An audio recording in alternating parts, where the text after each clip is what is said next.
They say a woman remarried after losing her husband. She had a 3-year-old son from her previous marriage. Her new husband was wealthy and didn't mind the boy living with them at first.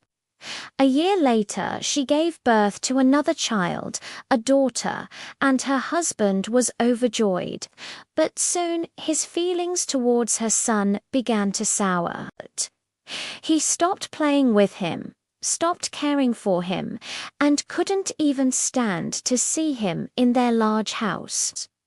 One day, the man came home with a shiny new bicycle for his daughter. The mother's heart broke as she watched her own son, her little orphan, staring sadly as his sister rode happily around the house. The mother pleaded with her husband, "Please, can you get another bicycle for my son, just like his sister's?" He refused coldly. "I'm not responsible for him," he snapped. "If you keep talking about him, I'll throw him out of this house." Fear gripped her heart. She accepted the cruel reality, choosing to see her son live a life of injustice and sadness rather than never seeing him again. As the years passed, the children grew up. The husband enrolled his daughter in the best private school, but flatly refused to do the same for his stepson. "Why should I waste my money on his education? He's not my son, he won't carry my name, and he'll never be any use to me." The mother's anger flared.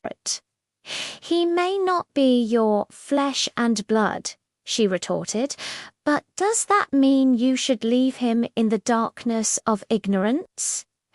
Don't you have a single shred of compassion? He had had enough. I can't stand his presence here anymore. I don't want to see him in my house again." Just then, the boy walked over to his mother and gently wiped the tears from her face. He looked at her, his own eyes welling up. "Don't be sad, mother," he said, his voice trembling. "I'm tired of seeing him humiliate you every day for my sake and for your happiness. I will leave." He said his goodbyes, gathered his few belongings, and walked out the door. Her heart burned with anguish. Where would he go? Where would he live? Who would feed him? What if he got sick? The questions screamed in her mind. Helpless, she raised her hands to the sky.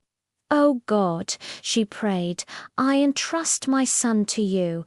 Please take care of him, protect him, and bring him back to me safe and sound." When her husband came home, he was shocked to find her calm and at peace. "Why are you so happy?" he scoffed. "Your son just left." She smiled gently. "Because I entrusted him to the one who can truly protect him, who can care for him without getting tired or asking for anything in return." He was baffled. "Who's that?" "God Almighty," she replied. He laughed a sarcastic, ugly laugh. "The world outside shows no mercy to the poor. You've lost your mind." Several years went by. One day there was a knock at the door. It was her son. He was a grown man now, with a kind-looking woman by his side and a small child in his arms. He greeted his mother, who was overcome with joy. "Who is this woman? Whose son is this?" she asked, laughing through her tears. "This is my wife," he said proudly, "and this is my son." She was amazed. "But how you had no money, no home? How did you build a life for yourself?" He smiled.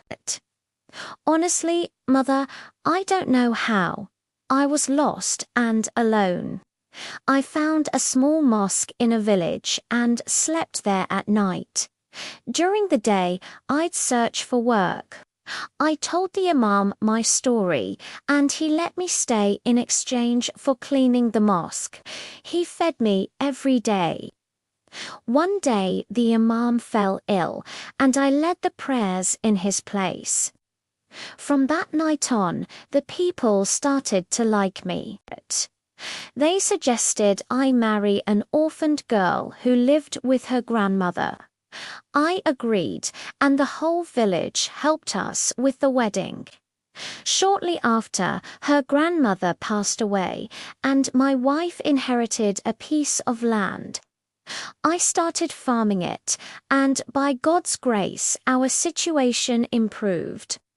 Today, I own many farmlands. The mother wept with joy, her prayers answered.